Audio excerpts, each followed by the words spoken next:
साथ संगत जी प्यार से कहिए धन्यकार जी। साथ संगत जी चैनल को सब्सक्राइब करिए, लाइक करें और बेल आइकन को दबाना ना भूलें। साथ संगत जी दास साहब के चरणों में एक विचार रखेगा, आस आप जी परवान करेंगे। जो भी त्रुटियां बालक समझ के बख्श लेना और अपने चरणों से सदा लगाए रखना। साथ संगत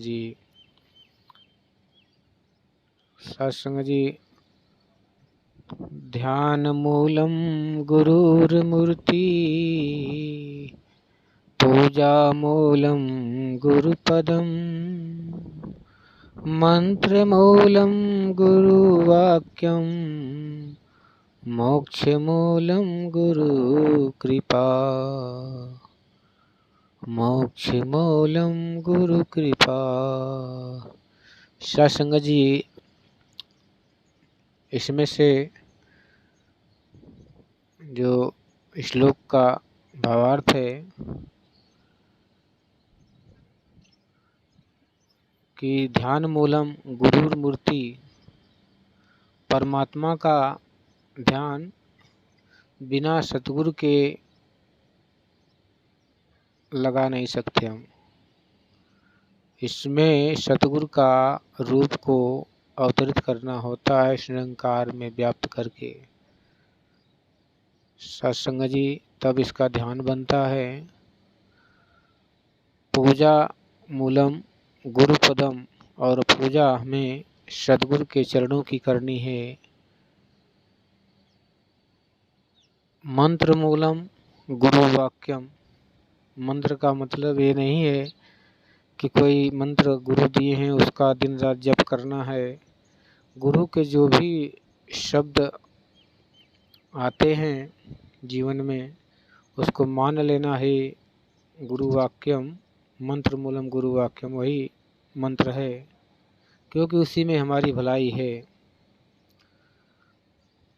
मोक्ष मूलम गुरु कृपा, मोक्ष हमारे बस की बात नहीं है, ये गुरु कृपा पर आधारित है कि गुरु हमारे कर्मों पर खुश होकर कृपा करेगा तो मोक्ष मिल सकता है, अन्यथा हम लाख चाहकर भी मोक्ष प्राप्त नहीं कर सकते।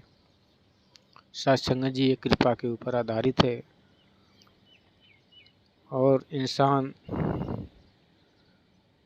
मरने जाता है तो अक्सर लोग ये कह देते हैं कि मुक्ति मिल गई। मुक्ति तो मिल गई सत्संग जी, इस मानव तन से मुक्ति मिल गई, लेकिन आत्मा को मुक्ति कैसे मिलेगी? आत्मा तो केवल कपड़ा बदल के इस मानव रूपी चोले से निकलकर कहीं और चली जाएगी, तो मुक्ति कैसे मिल सकती है? इस बात पे गहराई से सोचना पड़ता है कि जिस प्रकार समुद्र से जल वाष्पन क्रिया हो के बादल का रूप धारण करके आसमान के द्वारा हवाओं का संग करके उड़ता उड़ता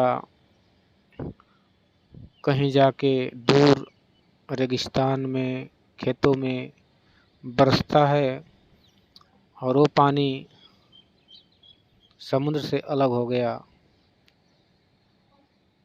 अब वो पानी अगर कहीं कोई बांध के रख दे, बहने ही ना दे, तो पानी वहीं पे कीचड़ बन के सड़ सकता है, गंदा हो जाता है। पानी का चलना ही निर्मलता है। जब तक वो चल रहा है साफ है, स्वच्छ है, निर्मल है, रुकने पर उसमें अंदर कीचड़ बनना शुरू हो जाता है। और जब वो पानी बहकर नालों द्वारा, नालियों द्वारा नदी तक आता है तो नदियों का संग करके फिर बड़ी नदियों का संग कर लेता है और बड़ी नदियों से होकर फिर सागर में मिल जाता है। जहाँ से चले थे वहीं पहुँचना। सत्संग जी अभी समुद्र में जब मिल जाएगा तो वहीं से उसकी उत्पत्ति हुई थी, अब फिर आके वो सागर बन गया है। ठीक इसी प्रकार सत्संग जी आत्मा परमात्मा से बिछड़कर संसार में कुछ करने के लिए आई, लेकिन संसार की मोह माया में फंस के यहीं पे लिप्त हो के 84 लाख योनियों में भटकती रही। लेकिन परमात्मा ने कृपा करके फिर से इसे मानव रूप दिया और कहा कि जा तू अब मेरा ध्यान करके तू मुझ में ही समा जा। लेकिन फिर भी इंसान रूप में आकर इंसान वही कर रहा है जो बाकी जीव करते हैं, अपने जीवन का यापन करना, बच्चे पैदा करना, घर बनाना, ये सभी कार्य चिड़िया, कीड़े मकोड़े सभी अपने बच्चे का पालन कर लेते हैं, बच्चे पैदा कर लेते हैं, अपने लिए घर बना लेते हैं, घोंसले बना लेते हैं। छोटी छोटी चिड़िया जिनके हाथ नहीं हैं, मुख से इतना सुंदर घर बना लेती हैं। फिर हम इंसान होकर उनसे ज़्यादा क्या कर रहे हैं साथ संगत जी। इंसान का काम है परमात्मा को जान लेना, क्योंकि अन्य जीवों में अगर हम किसी जीव को कहें कि आओ रब के दर्शन कर लो, तो वो इस बात को नहीं समझ सकते। इसलिए मानव हर बात समझ सकता है, इसलिए ये उत्तम प्राणी है। और परमात्मा इसी देह में कहें कि साधन धाम मोक्ष कर द्वारा जो पावे परलोक सवारा। साथ संगत जी, इसी मनुष्य शरीर में साधन का रूप मिला है, जिससे हम इस परम पिता परमात्मा को पाकर अपनी मुक्ति के हकदार बन सकते हैं। साथ संगत जी, तो ज्ञान लेके इस पारब्रह्म परमेश्वर को देखकर अपने जीवन को धन्य करें और लोक सुखी और परलोक सुहेला करें। साथ संगत जी, प्यार से कहिए धन रिंकार जी।